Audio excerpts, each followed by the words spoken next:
విలాప వాక్యములు 3వ అధ్యాయము 22, 23 వచనాలు.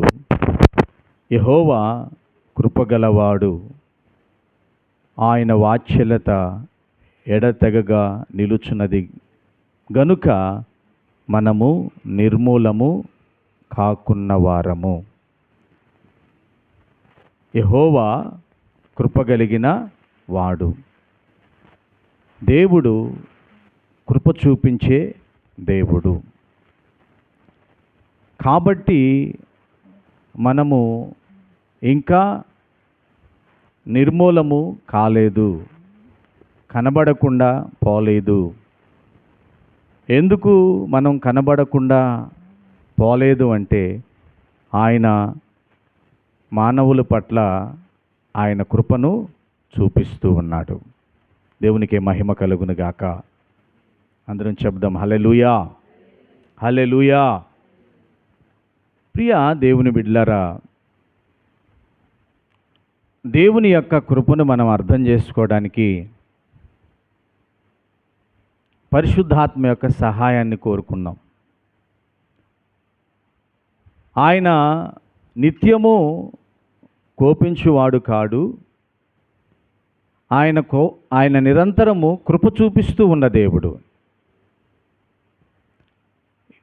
ఇర్మియా గ్రంథములో 31:3 వచనంలో ఉంటుంది, ఆయన శాశ్వతమైన ప్రేమతో నిన్ను ప్రేమిస్తున్నాడు గనుక విడువక కృప చూపిస్తూ ఉన్నాడు. ఆయన ప్రేమ నిరంతరము మన పట్ల ఉంది గనుక ఆయన కృప చూపించే దేవుడు. ఈరోజు మనం ఈ కృపను బట్టే ఇదిగో ఇలా సజీవులుగా దేవుని సన్నిధిలో ఆయన్ని కీర్తించగలుగుతున్నాం. ఆయన మాటలను వినగలుగుతూ ఉన్నాం.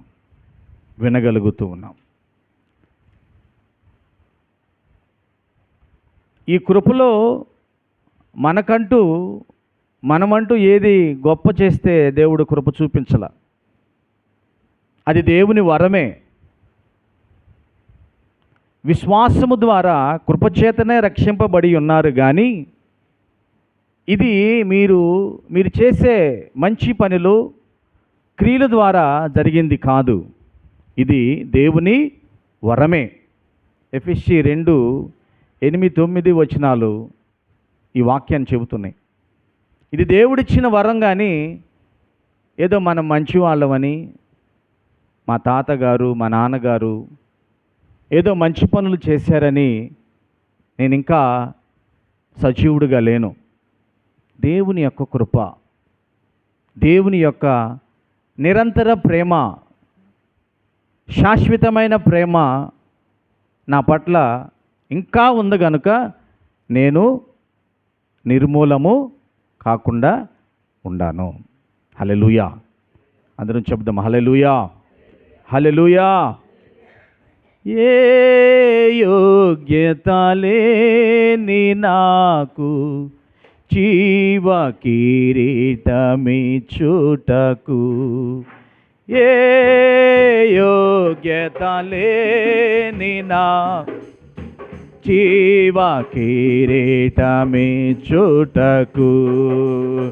నీ కృప నన్ను వీడక శాశ్వత కృపగా మారెను. నీ కృప నన్ను వీడక శాశ్వత కృపగా మారెను. కృపామయుడా నీలోనా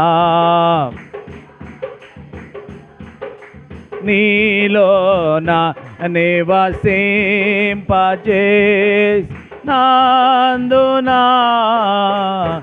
ఇదిగో నా స్తుతుల సింహాసనం, నీలో నివసింప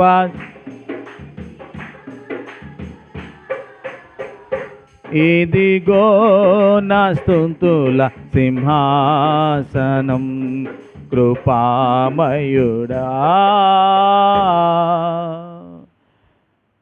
మనకు తెలిసిన 12 మంది శిష్యుల్లో ఒక శిష్యుడు యూదా ఇస్కరియోతు. మరి అందరి మీద దేవుడు కృప చూపించాడు కదా,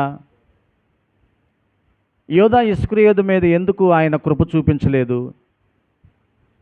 ఆయన కృప ఉంటే ఆయన ఉండేవాడు కదా, ఆయన ఎందుకు తప్పిపోయాడు? ఎందుకు చనిపోయాడు? ఎందుకు సూసైడ్ చేసుకున్నాడు, ఉరిపోసుకొని చనిపోయాడు? ఇవి చాలామందిలో కొన్ని ప్రశ్నగా ఉంటాయి. అసలు యూదా ఇస్కరియోతు ఎందుకు తప్పిపోయాడు? దానికి కారణం ఏంటంటే, యూదా ఇస్కరియోతు జీవితంలో యేసుతో ఉంటున్నాడు, అద్భుతమైన ఆశ్చర్యమైన కార్యాలు చూస్తున్నాడు. కానీ ఒక 2 గుణాలు యూదా ఇస్కరియోతు పడిపోవటానికి కారణమైనవి. యూదా ఇస్కరియోతు దగ్గర డబ్బు సంచి ఉంచారు. అంటే ఈ యేసుక్రీస్తు యొక్క 12 మంది శిష్యులు, యేసుక్రీస్తు వారు ఈ ప్రయాణంలో గ్రామాలకు పట్టణాలకు వెళ్ళి సువార్త ప్రకటిస్తూ ఉన్నప్పుడు వారికి కావాల్సిన ఖర్చులు, ఆ డబ్బుని ఇస్కరియోతు యూదానే వాడుతూ ఉన్నాడు. ఆ డబ్బు అక్కడే ఉంది, ఆయన దగ్గరే ఉంటుంది. ఈ డబ్బును చూస్తూ ఉన్నప్పుడు ఆయన దగ్గర ఇంకా డబ్బు రావాలి, ఇంకా డబ్బు వస్తే బాగుండు అనే భావం కలిగింది. ఆ భావం ఒకరోజు ఒక ఆమె ఒకరోజు పనిచేస్తే అప్పట్లో ₹1 కూలి, మరి 300 రోజులు పనిచేస్తే ₹150 కూలి వచ్చింది. ₹150 ఖరీదు కలిగిన అత్తరు బుడ్డని తీసుకొచ్చి యేసుక్రీస్తు దగ్గర పగలగొట్టి ఆయన పాదాల మీద, ఆయన తల మీద పోసినట్లుగా మనం బైబిల్లో చూస్తున్నాం. ఆ ఇల్లంతా సువాసనతో ఉండిపోయింది. ఇది చూసిన 12 మంది ఆశ్చర్యపోయారు. 12 మందిలో ఉన్న యూదా ఇస్కరియోతు అంటున్నాడు, ఎందుకు ఈ నష్టము? ఎందుకు ఈ నష్టం? ఈ ₹150 మనకిచ్చి ఉంటే ఖర్చులకు పనికొచ్చాయి కదా, సేవకు ఉపయోగపడే కదా, ఎందుకు ఇంత వ్యర్థం చేసింది అని అంటున్నాడు.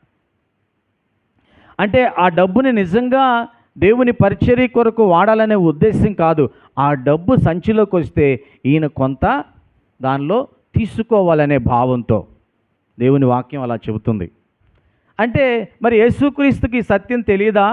తెలుసు తెలుసు తెలుసు కాబట్టే యేసుక్రీస్తు వారు గద్దిస్తున్నాడు, యేసుక్రీస్తు వారు హెచ్చరిస్తూ ఉన్నాడు. యేసుక్రీస్తు వారు హెచ్చరిస్తూ ఉన్నప్పుడు కూడా ఆయన లోబట్టలేదు. వాడు దొంగ అయి ఉన్నాడు గనుక ఆ డబ్బు సంచి గురించిన, ఆ డబ్బు గురించిన ప్రేరణ తనలో ఉందని బైబిల్లో రాయబడి ఉంది. యోహాను సువార్తలో వాడు దొంగ అన్నాడు. చాలామంది దేవుని కృప ఉంది కనుక మేము ఇష్టం వచ్చినట్లు బ్రతకొచ్చు అనుకుంటున్నారు, కానీ ఆ కృప చేజార్చుకోకూడదు ప్రియదేవుని బిడ్డలారా. ఆ కృప నుండి మనం జారిపోకూడదు. ఆయన నిరంతరం ప్రేమిస్తున్నాడు కనుక మన ఇష్టం వచ్చినట్టు బ్రతకొచ్చు అనే భావం కలిగి ఉండకూడదు. దేవునికే మహిమ కలుగును గాక. అందరం చెబుదాం హల్లెలూయా, హల్లెలూయా. మరి ఏంటి, ఎందుకు ఆయనకి భావం, ఎందుకు ఆ పరిస్థితి వచ్చిందంటే చూద్దాం ఒకసారి. బైబిల్లోనే మనం చూద్దాం. యోహాను సువార్త 13వ అధ్యాయం. యోహాను సువార్త 13వ అధ్యాయంలో 2వ వచనం. వారు భోజనము చేయుచుండగా ఆయనను అప్పగింపవలనని సీమోను కుమారుడగు ఇస్కరియోతు యూదా హృదయములో అపవాది ఇంతకు ముందు ఆలోచన పుట్టించి ఉండెను గనుక. అది ఎవరు? హృదయములో దుష్టుడు ఇంతకు ముందు యూదాలో ఆలోచన పుట్టించాడు. అంటే చెవిలో చెప్పాడు. ఎవరు? సాతాను. చెవిలో చెప్పిన మాటకి అతను లోబడుతూ ఉన్నాడు. చెవిలో చెప్పిన మాట పదే పదే జ్ఞాపకం చేసుకుంటూ ఉన్నాడు. మీకు కథ చిన్నపిల్లలకు తెలుసు. ఒక కోడి బంగారపు గుడ్డు పెడుతుందంట. రోజుకు గుడ్డు పెడుతుంది కదా అని రోజు తీసుకుని గుడ్డుని జాగ్రత్త చేసుకుంటే ఎంతైనా వస్తాయి. రోజు గుడ్డు వచ్చింది కదా. ఇప్పుడు ఈ యజమాని ఈ రోజుకు ఒక గుడ్డు పెట్టడం ఎందుకు, అసలు ఈ కోడినే కోసివేస్తే దీంట్లో చాలా గుడ్లు ఉంటాయి, ఒకేసారి నేను ధనవంతుడిని అయిపోవచ్చు అని అనుకున్నాడంట. అనుకుని ఆ కోడిని కోసేస్తే ఏమైనా ఉన్నాయా దాంట్లో? ఉండవు. మరి దీన్ని మనం అర్థం చేసుకోవాలి. అంటే యేసు ప్రభు పక్కన ఉంటూ ఆయన చేసే పరిచర్యలో చక్కటి భాగస్థుడిగా, ఆ పరిచర్య కోసం ఉపయోగపడే డబ్బుని వాడే వ్యక్తిగా ఉన్నతమైన పనిలో ఉన్న ఈ వ్యక్తి ఏమనుకుంటాడంటే, ఇంకెందుకు ఈ యేసుక్రీస్తునే పట్టించేస్తే చాలా డబ్బులు వస్తాయిగా, కొద్ది కొద్దిగా సంచిలో నుంచి తీయటం కంటే ఒక్కసారే డబ్బు సంపాదించేద్దాం, ఒక్కసారే నేను డబ్బు సంపాదించాలని చెప్పి యేసుక్రీస్తుని పట్టివ్వాలి అనే తలంపు వచ్చేసింది. మొదటిగా సాతాను నీ హృదయంలోకి ఏం చేస్తుందంటే చెవిలో మాట్లాడుతుంది. ఎక్కడ మాట్లాడుతుంది చెప్పాలి మీరు అందరు? ఎక్కడ మాట్లాడుతుంది? చెవిలో మాట్లాడుతుంది. అది ఎక్కడైనా ఏదైనా కనపడినప్పుడు అది జ్ఞాపకం వస్తుంది. పిల్లలు మీకు తెలుసో లేదో, ఎక్కడికైనా వెళ్ళినప్పుడు లేదో ఏదైనా విలువైన వస్తువు కనపడితే చెవిలో ఒక మాట వినపడుతుంది, ఆ వస్తువు ఎవరికి కనపడకుండా తీసుకొచ్చుకోరా, ఎవరు చూడలేదులే. యవన బిడ్డలతో మాట్లాడుతూ ఉంటుంది. ఎక్కడికైనా వెళ్ళినప్పుడు ఆసక్తికరమైన అందమైనది ఏదైనా కనపడితే ఏం పర్లేదు చూడొచ్చు, ఏం పర్లేదు మాట్లాడొచ్చు అని చెవిలో మాట్లాడుతూ ఉంటుంది. దానికి లోబడ్డామా ఏమైపోతాం? మనం పాపంలో పడిపోతాం. దేవుని కృపలో నుంచి జారిపోయే ప్రమాదం ఉంది. ప్రియదేవుని బిడ్డలారా, ఈ మనసు వచ్చింది యోధా యేసుక్రీస్తుకి. కానీ ఈ మనసు వచ్చినప్పుడు దేవుడు ఆయన్ని హెచ్చరించటానికి పూనుకున్నాడండి. దేవుడు ఆయన్ని హెచ్చరించటానికి పూనుకున్నాడు. ఎంత హెచ్చరిస్తున్నాడో ఒకసారి మనం చూడొచ్చు. ఇక్కడే యోహాను సువార్తె 13వ అధ్యాయంలో చూడొచ్చు. 13వ అధ్యాయం 27వ వచనం. వాడు ఆ మొక్క పుచ్చుకొనగానే సాతాను వానిలో ప్రవేశించును. యేసు నీవు చేయుచున్నది త్వరగా చేయమని వానితో చెప్పగా. యేసుక్రీస్తు వారు భోజనానికి కూర్చున్నారు, శిష్యులందరూ కూర్చున్నారు. ఆయన అంటున్నాడు, ఇదిగో నన్ను అప్పగింపుబోవాడు మనలో ఉన్నాడు. అంటే హెచ్చరించటమా కాదా? గద్దించటమా కాదా? సరి చేసుకోమని చెప్పటమా కాదా? మనలో ఉన్నాడు అనగానే అందరూ అన్నారు, ప్రభువా నేనా, నేనా ప్రభువా, నేనా, నేనా అని చెప్పి అందరు అడుగుతున్నారు. కాదు కాదు, ఇదిగో నేను ఈ ముక్క ముంచి మొదటగా ఎవరికి ఇస్తానో వాడు. అంటే బహిరంగంగానే చెప్పాడా? అందరి ముందే తెలియజేశాడా? మరి ఎవరికి ఇచ్చాడు? ముక్క ముంచి యోధా ఇస్కరియోతుకి ఇచ్చాడు. ముందు చెవిలో చెప్పాడు సాతాను, ఇప్పుడు హెచ్చరిస్తున్నప్పటికీ ఆయన లోబట్టలేదు. హెచ్చరిస్తున్నప్పుడు ప్రభువా నేనే ఈ తప్పుడు పని చేస్తున్నాను, నీ శాశ్వతమైన ప్రేమ నుంచి నేను దూరం అయిపోతున్నాను, దయతో నన్ను క్షమించు అని పశ్చాత్తాపడ్డా? లేదు, ఊరకనే కూర్చుని ఉన్నాడు, సైలెంట్గా కూర్చుని ఉన్నాడు. యేసయ్యకి తెలియదా యోధా ఇస్కరియోతు నన్ను పట్టిస్తున్నాడని తెలుసు, అందుకే బహిరంగముగా గద్దించడానికి పూనుకున్నాడు. అయినప్పటికీ యోధా ఇస్కరియోతు లోబడలేదు. వెంటనే మొక్కిచ్చి అంటున్నాడు, నీ మనసులో ఏమనుకుంటున్నావు అది త్వరగా చేయిపో, త్వరగా చేయిపో. అప్పుడు దాకా చెవిలో చెప్పిన సాతాను ఇప్పుడు హృదయంలో జొరబడింది. వాక్యం వింటున్నప్పుడు ఈ దేవుని బిడ్డ, ఇదిగో నీ జీవితం సరిలేదు, ఇదిగో నువ్వు తప్పిపోతున్నావు, నువ్వు జారిపోతున్నావు, ఒక చక్కటి ట్రాక్ మీద వెళ్ళాల్సిన నీ జీవితం ఒక పక్కకి వెళ్ళిపోతుంది, పక్కకు జారిపోతుంది, జాగ్రత్త, సరిచేసుకో, సరిదిద్దుకో అని వాక్యము ద్వారా నువ్వు ప్రార్థనలో ఉన్నప్పుడు, సేవకుల ద్వారా, నీ సహోదరుల ద్వారా, నువ్వు నమ్మదగిన వ్యక్తుల ద్వారా నీకు హెచ్చరిక వచ్చినప్పుడు సరి చేసుకోవాలి, సరిదిద్దుకోవాలి. ఆయన కృప కలిగిన దేవుడు గనుక నిత్యము ఆయన వాత్సల్యత నా పట్ల, నీ పట్ల చూపిస్తున్నాడు. అందుకు మనం ఇంకా బ్రతికి ఉన్నాం. హల్లెలూయా. అందుకు మనం ఇంకా చనిపోలేదు, నిర్మూలము కాలేదు. యోధాలో ఆలోచన వచ్చింది, ఇప్పుడు సాతాను ఏమైపోయింది? హృదయములో. నీలో నిలచి ఆత్మ ఫలములు ఫలించుట కొరకు, నీలో నిలచి ఆత్మ ఫలములు ఫలించుట కొరకు, నాపైన నిండుగా ఆత్మవర్షము కుమ్మరించు, నాపైన నిండుగా ఆత్మవర్షము కుమ్మరించు కృపా. చప్పట్లు కొడుతూ హల్లెలూయా. నీలో నా నివసింప,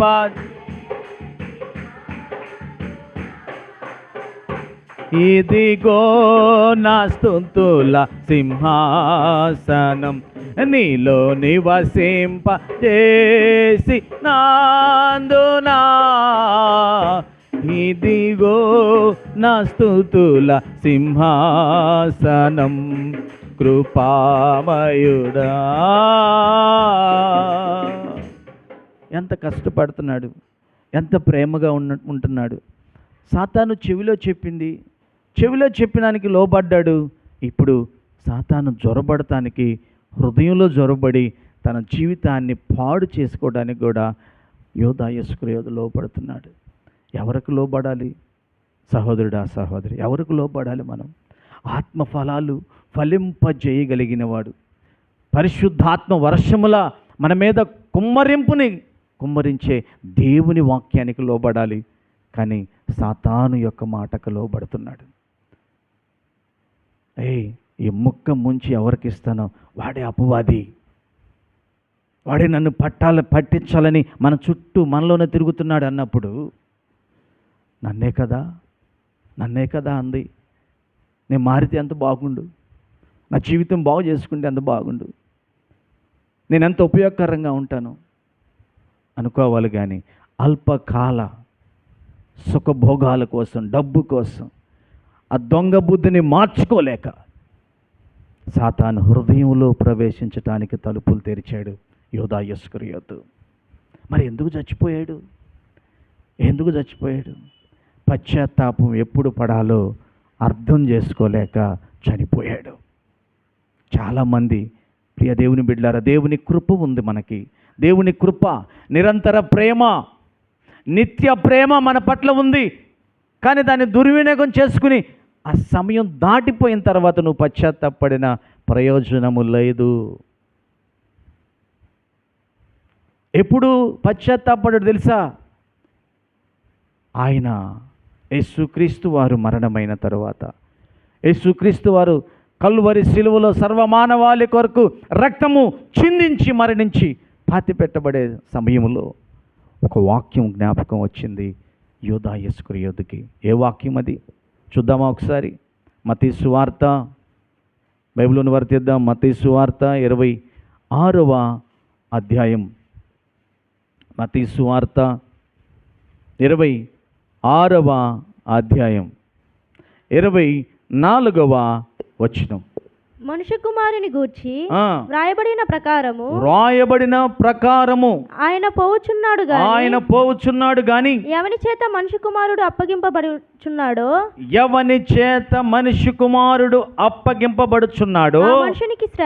ఆ మనుషునికి శ్రమ, ఆ మనుష్యుడు పుట్టి యుండని ఎడల వానికి మేలని చెప్పాడు. ఓ, అంటే నేను కాదు యేసుక్రీస్తుని పట్టించింది. నేను పట్టించకపోయినా యేసుక్రీస్తు వారు ఈ భూమి మీద ఉన్న సర్వమానవాళి కొరకు రక్తము చిందించాలి, మరణించాలి, పాతిపెట్టబడాలి, మృత్యుంజయుడిగా తిరిగి లేవాలి. అయ్యో, అది మామూలుగానే జరిగిపోయేది, లేఖనాల్లో ఉన్నట్లు జరిగిపోయేది. దానిలో నేనెందుకు చెయ్యి వేశాను? నేనెందుకు ఈ డబ్బు వ్యామోహముతో, ఈ లోకములో ఉన్న ఆడంబరాల కోసమో, ఈ లోకములో ఉన్న ఘనత కోసమో నేనెందుకు చెయ్యి వేశాను? నేను చెయ్యి వేయకుండాంటే బాగుండేది కదా. నేను చెయ్యి వేయకుండాంటే బాగుండేది కదా. కనీసం ఆయన్ని ఎవరు లేనప్పుడు అడిగినా బాగుండేది కదా. నన్ను నమ్మి ఎంత డబ్బు సంచిచ్చావు కదయ్యా. ఆ డబ్బు మీద నాకు ఎక్కువగా ప్రీతి కలుగుతుంది.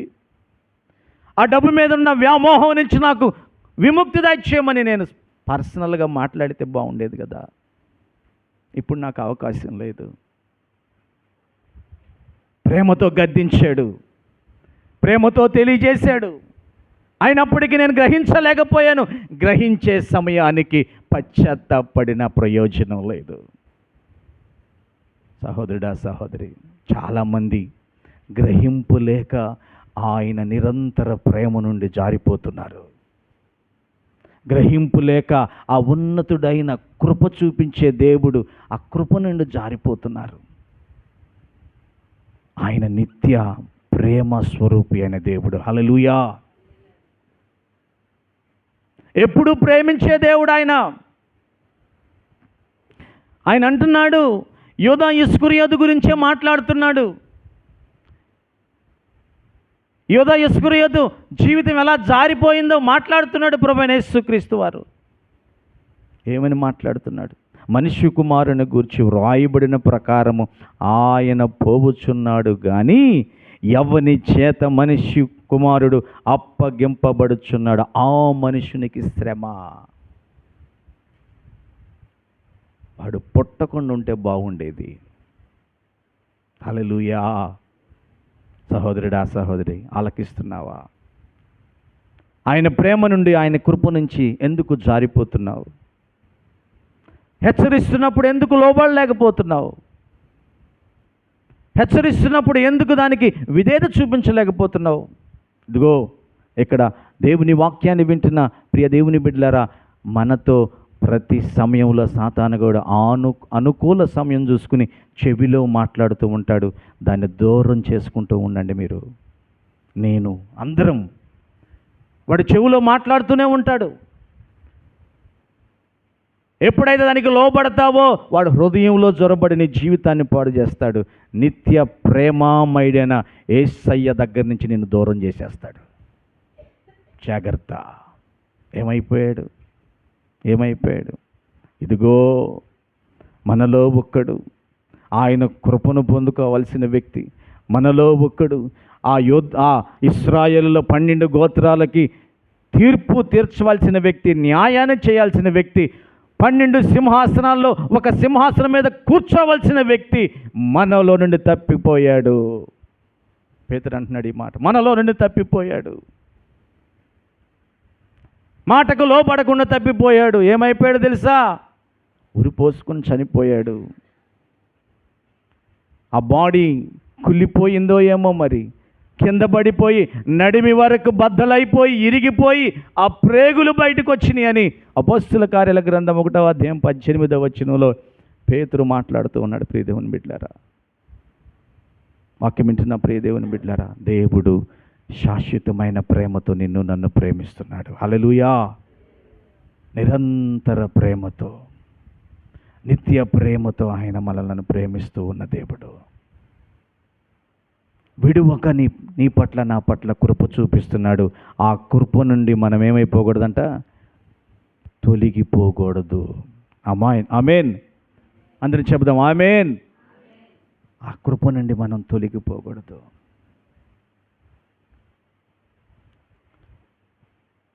ఆ కృపలో మనం నిలిచి ఉండేవారిగా ఉండాలి ప్రియ దేవుని బిడ్డలారా. రెండవ వచనం ఒకసారి 23వ వచనం మనం చదువుదాం. 23వ వచనం, Lamentation chapter 3 23rd verse. నూతనముగా చూడండి, చదవండి. విలాప వాక్యములు 3వ అధ్యాయం. అనుదినము నూతనముగా ఆయనకు వాత్సల్యత పుట్టిచున్నది. ఏందంట్లా? ఏం పుట్టుతుందంట?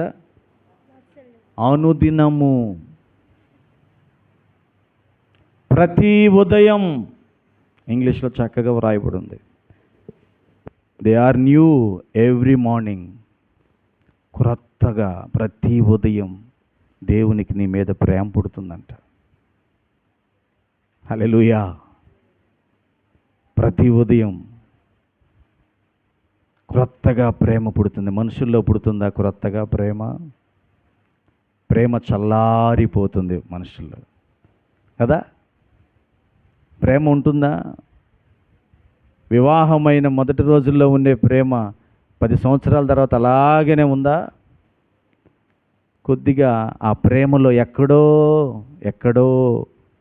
కొన్ని ఆటంకాలు వచ్చేసినాయి. కానీ యేసు క్రీస్తులో నీ పట్ల నా పట్ల ప్రేమ ఎలా ఉంటుంది తెలుసా? ఈ రోజు ఉండట్టు రేపు ఉండదు. రేపు ఇంకా క్రొత్తగా ప్రేమిస్తాడంట ఆయన. హల్లెలూయా.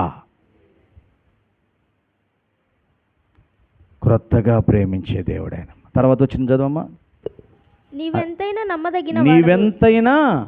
నమ్మదగిన వాడవు. ఎలా ఉంది ఆయన ప్రేమ అంటే? అనుదినము నూతనముగా ఆయనకి వాత్సల్యత పుట్టుచున్నది. నీవెంతైనా నమ్మదగిన దేవుడు. అనుదినము, ప్రతిరోజు, ప్రతి సమయం నూతనంగా నీ పట్ల నా పట్ల ఆయనకు వాత్సల్యత పుడుతూ ఉంది. ఈ ప్రేమ క్రొత్తగా ఉండే ప్రేమ. ఆ క్రొత్తగా ఉండే ప్రేమ నువ్వు అర్థం చేసుకోవాలంటే నువ్వు కూడా క్రొత్తగా మారాలి. దేవునికి మహిమ కలుగును గాక. ఎవడైనను క్రీస్తులో ఉన్న ఎడల వాడు నూతన సృష్టి, పాతవి గతించెను, సమస్తము క్రొత్తవాయెను. నిజంగా మనం క్రీస్తులో ఉంటే ఆ ప్రేమ అర్థమవుతుంది. మన జీవితం దేవునికి ఇంకా దగ్గర అవుతుంది, కానీ దేవునికి దూరం అవ్వదు.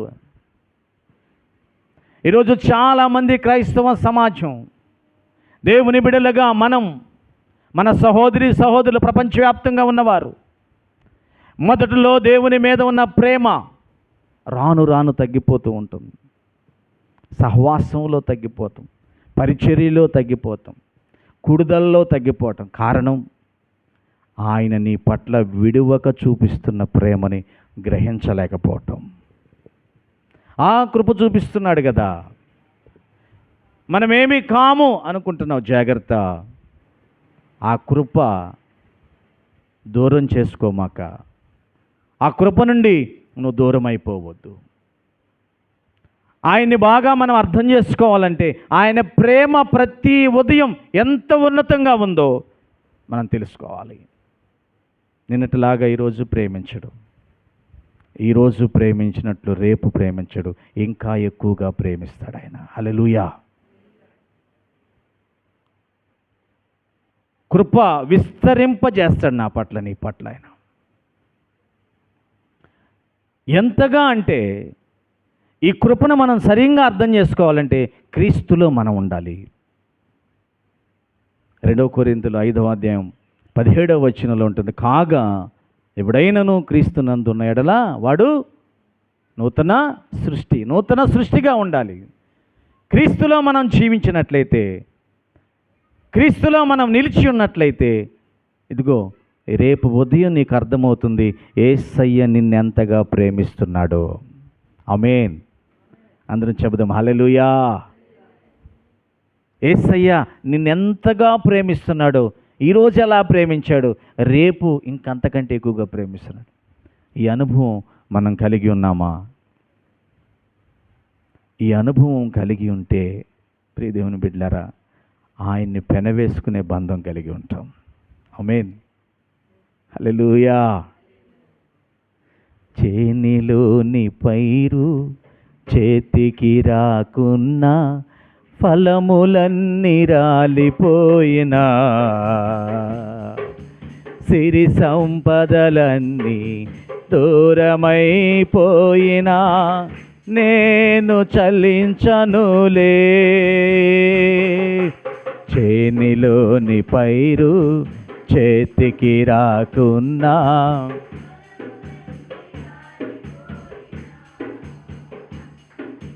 సిరి సంపదలన్నీ దూరమైపోయినా, నేను చలించనులే. నిశ్చలమైన రాజ్యము కొరకే ఎల్లవేళలా నిన్నే ఆరాధింతునే. నిశ్చలమైన రాజ్యము ఎల్లవేళలా నిన్నే ఆరాధింతునే. నా గీతారాధనలో యేసయ్యా నీ కృపాధారమే, నా వేదన చెనించెనే నీ కృపాదరణ. నా ఆవేదనలలో చెనించెనే నీ కృపాదరణ. హల్లెలూయా. ఒక ఆయన్ని పిలిచి, ఇదిగో ఇక్కడ చూడు, ఎంత బంగారం, ఎంత డబ్బు, ఎంత ఆస్తి ఉందో, ఇవన్నీ నీకు ఇచ్చి నా కూతుర్నిచ్చి వివాహం చేస్తా. ఈ డబ్బు, ఈ బంగారం, ఈ ఆస్తి, ఈ సంపద అంతా నీకు ఇచ్చి, ఇవి కాక ఇంకా నా కుమార్తెనిచ్చి నీకు పెళ్లి చేస్తా. దయచేసి నువ్వు చేస్తున్న స్వార్థ పని ఆపేసి ఆ యేసయ్యని వదిలిపెట్టి వచ్చేసాయి. మన మతానికి అప్రతిష్ట తెచ్చేవాడిగా నువ్వు ఉండవద్దు. వచ్చేయి అని చెప్పి బ్రతిములాడుతుంటే ఆయన అన్నాడు, నా దేవుడే నాకు గొప్ప. ఆయన ప్రేమ నా పట్ల ప్రతి ఉదయం పెరుగుతుంది కానీ తగ్గట్లేదు. ఆ ప్రేమను విడిచిపెట్టి ఈ సంపద కోసం, ఈ వివాహాల కోసం నేను రాను అన్నాడు ఒక భక్తుడు. ఆయన పేరే సాధు సుందర్ సింగ్. హల్లెలూయా. అంటే ఆయనకు అర్థమైంది ఏంటంటే, దేవుడు ప్రతి ఉదయం నూతనంగా ప్రేమించే దేవుడు ఆయన. హల్లెలూయా. నిన్నటి కంటే ఈరోజు ఇంకా ఎక్కువగా ప్రేమిస్తున్నాడు నన్ను. ఈరోజు కంటే రేపు ఎక్కువగా ప్రేమిస్తాడు. ఆ ప్రేమలో క్రొత్తదనం ఉంది. మానవుల ప్రేమలో ఇంకా తగ్గిపోతూ ఉంటుంది. వెళ్ళిన కొత్తలో బాగా పలకరిస్తారు, బాగా ఆదరిస్తారు, బాగా గౌరవిస్తారు. క్రమేణా దినాలు గడిస్తే, రోజులు గడిచిన తర్వాత మాటలు తగ్గిపోతాయి, ఆదరణ తగ్గిపోయిద్ది, గౌరవం తగ్గిపోతుంది. ఎవరి ప్రేమలో? మనుషుల యొక్క ప్రేమలో.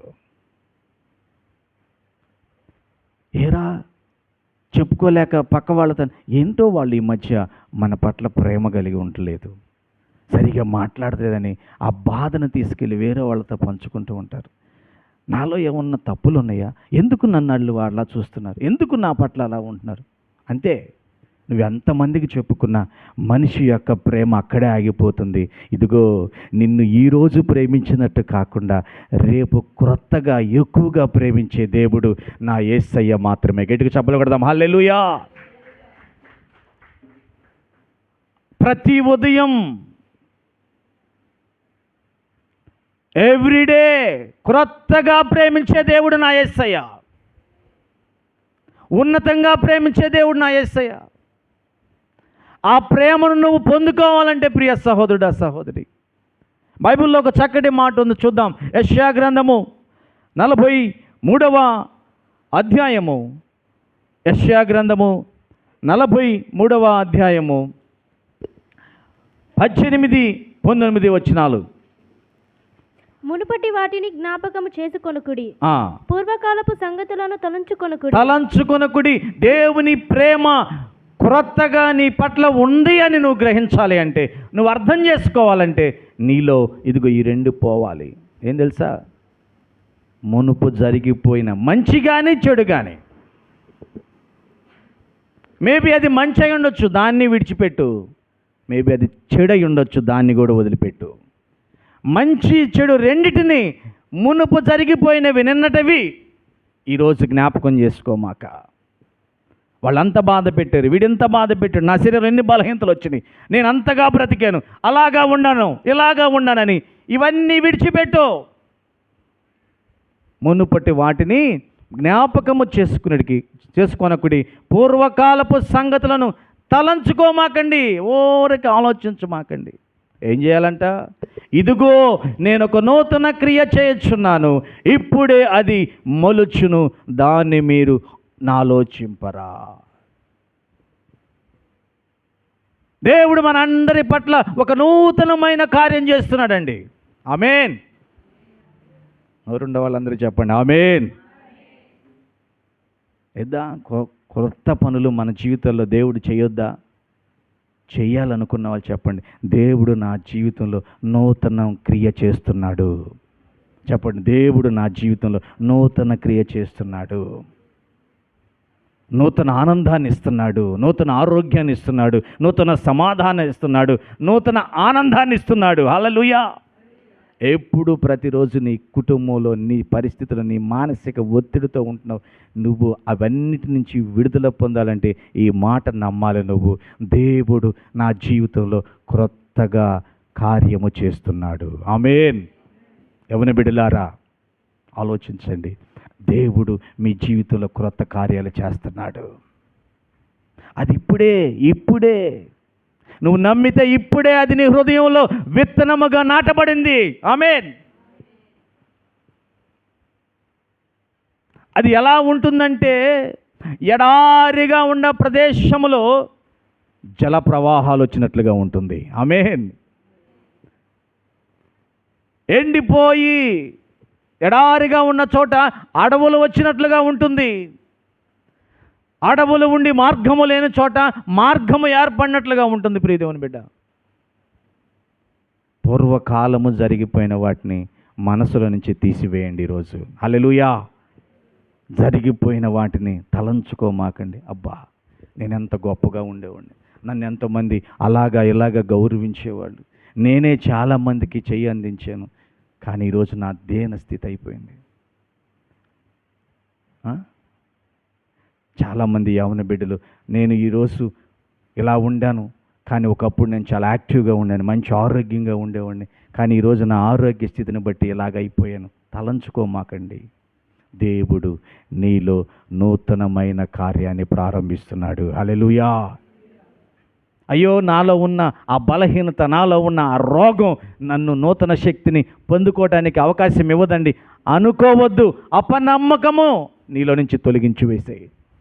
దేవుడు నీలో ఒక నూతనమైన కార్యాన్ని చేస్తాడు. ఆమేన్. హల్లెలూయా. చాలామంది చిన్న బిడ్డలు, యవ్వన బిడ్డలు, నాకు ఆ సబ్జెక్టే రాదు, ఆ పరిస్థితే రాదు, నాలో ఎలాగ నూతన క్రియ జరుగుతుందంటే, ముందు రాదు, నా వల్ల కాదు అనే ఆ గతాన్ని నీలో నుంచి తొలగించి వేయాలి. నీలో నుంచి పూర్తిగా దాన్ని ఏం చేయాలి? తుడిచివేయండి. ఆమేన్. హల్లెలూయా. నాకు పిల్లలే పుట్టరంట, నాలో పిల్లలు పుట్టవలసిన ఆ కణాలు లేవంట, ఆ పరిస్థితులు లేవంట అని ఎవరో డాక్టర్స్ చెప్పిన వాటిని ఈ రోజు నుంచి నీ హృదయంలో తీసివేయి. దేవుడు నీలో నూతనమైన క్రియను చేస్తాడు. ఆమేన్. హల్లెలూయా. ఇదిగో నా నడుము అస్సలు లెగవట్లేదు, నా నడుము సరిగా ఉండదు, నేను సరిగా పని చేసుకోలేను, కూర్చోలేను, లేవలేను అనే తలంపు నుంచి ఈరోజు నువ్వు బయటకు వచ్చాయి. దేవుడు నీలో నూతన క్రియ ప్రారంభిస్తాడు. ఆమేన్. ప్రియ దేవుని బిడ్డ, మనం ప్రతి ఉదయం నూతనమైన ప్రేమను పొందుకోవాలంటే మునుపుటమైన కార్యాలను మంచి మనం విడుదల పొందాలి. దేవుడు మన పట్ల చేసాడనే నమ్మకం ఉండాలి. ఎలా నమ్మగలం? ఎలా నమ్ముతాం? నమ్మగలమా అంటే ఇదిగో నమ్మగలమండి. చూడండి, అదే యెషయా గ్రంథము 43:16, 17 వచనాలు చూస్తే మనకు అర్థమవుతుంది. సముద్రములో త్రోవ కలుగుజేయేవాడును, వడిగల జలములలో మార్గమును కలుగుజేయేవాడును, రథమును గుర్రమును సేనను సూర్యులను నడిపించువాడనగు యెహోవా ఇలాగు సెలవిచ్చుచున్నాడు. వారందరూ ఏకముగా పండుకుని లేవక యుందురు, వారు లయమై జనప నారవలే ఆరిపోయెను. ఎవరు వాళ్ళు? ఇశ్రాయేలు ప్రజలు ఐగుప్తు నుంచి విడుదలై వస్తున్నారు.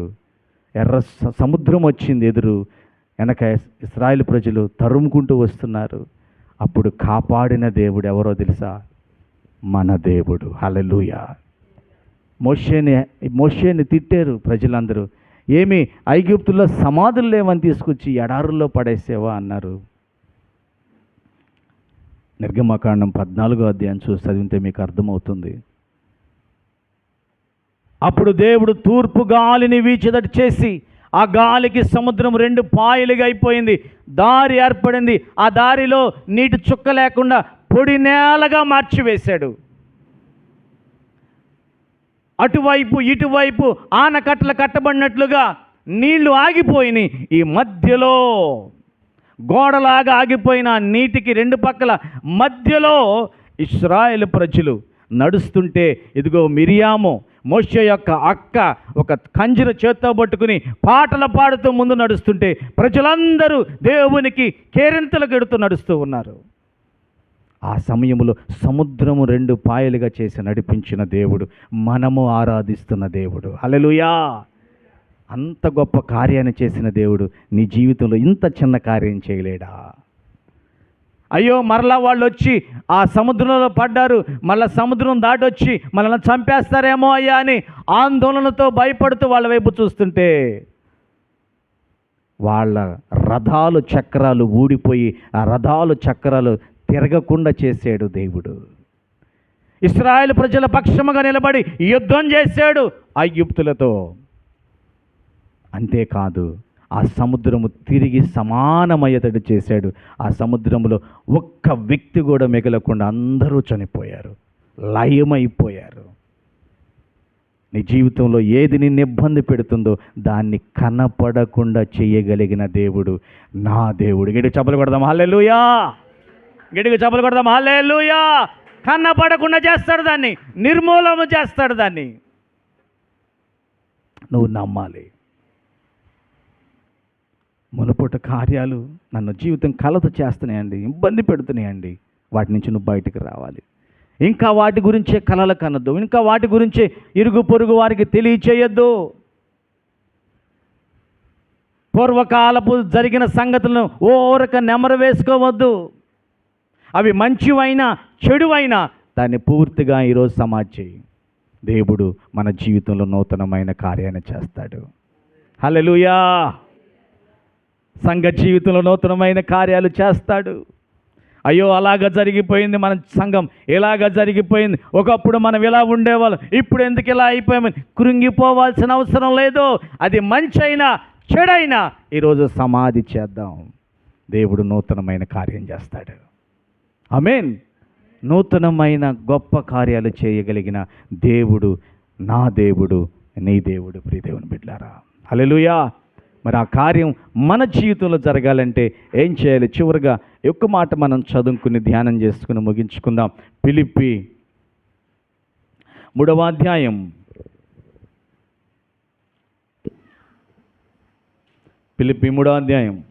13వ వచనం. సహోదరులారా, నేను ఇదివరకే పట్టుకొని ఉన్నానని తలంచుకొనను. అయితే ఒకటి చేయుచున్నాను, వెనుకున్నవి మరచి ముందున్న వాటి కొరకై వేగిరపడుచు. వెనుకున్నవి మరచి. నా ముందు ఉన్న దాని కొరకు నేను వేగిరపడాలి. హల్లెలూయా. నేను అంత అయిపోయింది అనుకుంటున్నానా? లేదు, ఏమవ్వలే. మీలో ఎవరైనా ఉన్నారా నాదంతా అయిపోయింది ఇంకేం జీవితం అనుకుంటున్నారా? అవలా. హల్లెలూయా. నా లైఫ్ అయిపోయింది అవలా. నీ జీవితం ఇప్పుడే ప్రారంభం అవుతుంది. అయిపోయింది, ఇంకేముంది, ఇంకేం సాధిస్తాను, ఎప్పటికి సాధిస్తాను, నా వల్ల ఎప్పటికి అవుతుంది, అలాంటి ఆలోచన తీసేయండి.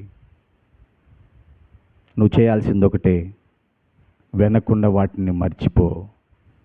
నీ ముందు దేవుడు ఒక చక్కటి ప్రణాళికను పెట్టాడు, దాని కొరకు పరిగెత్తు. హల్లెలూయా. దాని కొరకు నడువు.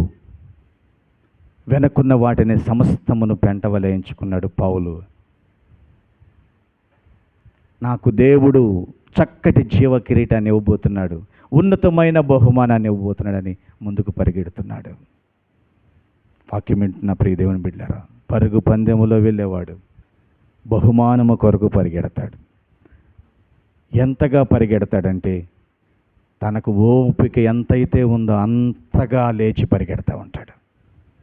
ఎన్ని ఆటంకాలు పెట్టినా, ఎన్ని అభ్యంతరాలు పెట్టినా ఆగిపోడు. లేచి పరిగెడుతూనే